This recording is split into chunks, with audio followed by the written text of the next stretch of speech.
E se na verdade o seu corpo fosse apenas uma capa, e o que de verdade valesse está dentro da sua cabeça, ou seja, a sua consciência ou quem de fato você é, como é que seria o mundo? Como é que seria o futuro? Essas respostas são feitas em Altered Carbon, série original Netflix, aí também baseada num livro de mesmo nome, que é do autor Richard Morgan, tô certo? Tô certíssimo, Richard Morgan, nome do autor desse livro, e ele põe justamente essa tecnologia à prova, ou seja, o nosso corpo é apenas uma capa e a nossa consciência é guardada num aparelhinho, algo que retém tanto lembrança quanto quem de fato você é, como se fosse a sua alma, colocando entre aspas. E daí, isso pode ir de um corpo para o outro, ou seja, de uma capa para outra. Nesse mundo a gente entra no nosso personagem principal, Takeshi, que acabou de ser reencapado e passará a ter que resolver um crime para ter a sua liberdade e a sua consciência na capa que ele bem escolher e a partir daí seguir a sua carreira, a sua vida e tudo mais. São conceitos cyberpunks bem interessantes que não 100% são explorados, mas todos que são propostos aqui a serem explorados pela série funcionam. O que é que eu quero dizer? O universo ele é bem maior do que a série escolheu trabalhar, mas nem por isso o que ela escolhe trabalhar, ela faz de maneira ruim. Eu adoro a estrutura da série, adoro o visual da série, e me desagrada uma ou outra coisa na atuação e também algumas escolhas que ela fez. Eu vou explicar aos poucos. A estrutura, como eu falei, vem do cyberpunk. E o cyberpunk hoje praticamente clama pela utilização do estilo neo-noir. É um estilo apresentado lá atrás pelo Blade Runner, ou seja, luzes neon, como essa daqui, ó, que tá aqui atrás, né? Luzes que emulem o neon e iluminações laterais de vários tipos, o verde não necessariamente, tá? É mais o vermelho, o azul, o amarelo em determinados pontos.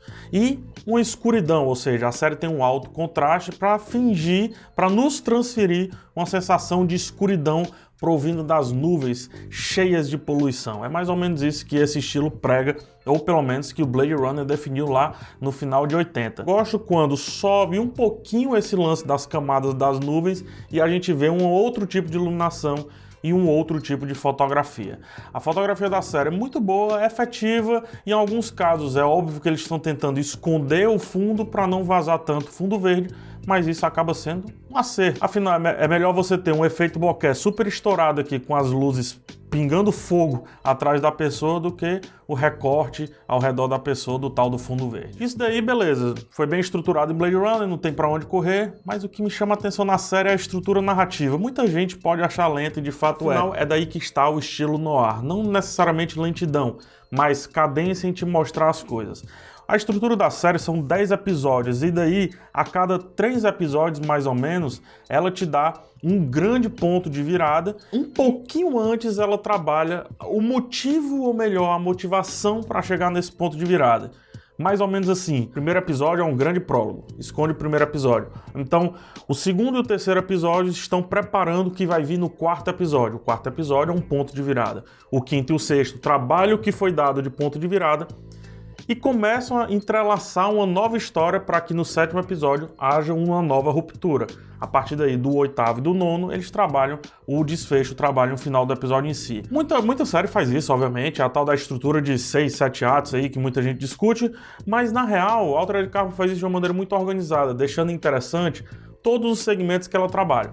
O problema é, por mais que eu saiba que ela buscou nos dar interesse em alguns segmentos internos, por vezes eu me esqueci do segmento principal, ou seja, por vezes eu esqueci da história pela qual eu fui agarrado lá no começo da série. Volta e meia eu me perguntava, tá, mas o que é que isso daí tem a ver com a resposta que eu de fato quero e que foi feita lá nos 2 primeiros episódios?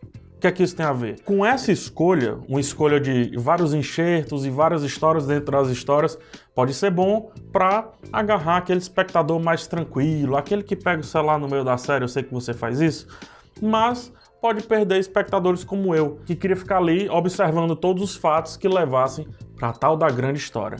É tanto que ao final, a grande história é resolvida de uma maneira extremamente piegas. Quando eu digo piegas, é para dizer novelesca. Vocês ficam com raiva quando eu falo novelesca, né? O 10º episódio, pra mim, é um dos piores episódios da série. Praticamente dispensável. Uma vez que tudo, ou melhor, quase tudo, havia sido resolvido até o 9º episódio, ou as perguntas que a série acabou fazendo no meio do caminho se diluíram. Então, o final é fraco. Outra coisa muito boa da série, e eu tô saindo da estrutura, é sobre as discussões que a série faz. Esse assunto, como eu falei, dá pano pra muita manga, blá, etc. E aí ela discute trabalhar morte, discute trabalhar vida, obviamente, você trabalha morte e vida, e discute trabalhar tempo e riqueza. Então são 4 temas que ela busca trabalhar aqui e trabalha esses temas muito bem. Com relação à morte e vida, ela procura trabalhar com 3 personagens, os seus 3 personagens principais, ou melhor, 2 personagens principais e um coadjuvante de luxo. Os 2 principais é o Takeshi e a Ortega, eles trabalham muito bem em morte e vida com relação a isso, não só morte e vida, mas o que de fato é aquela consciência quando é transferida para outro corpo. Não posso falar muito para não entrar com relação a spoilers.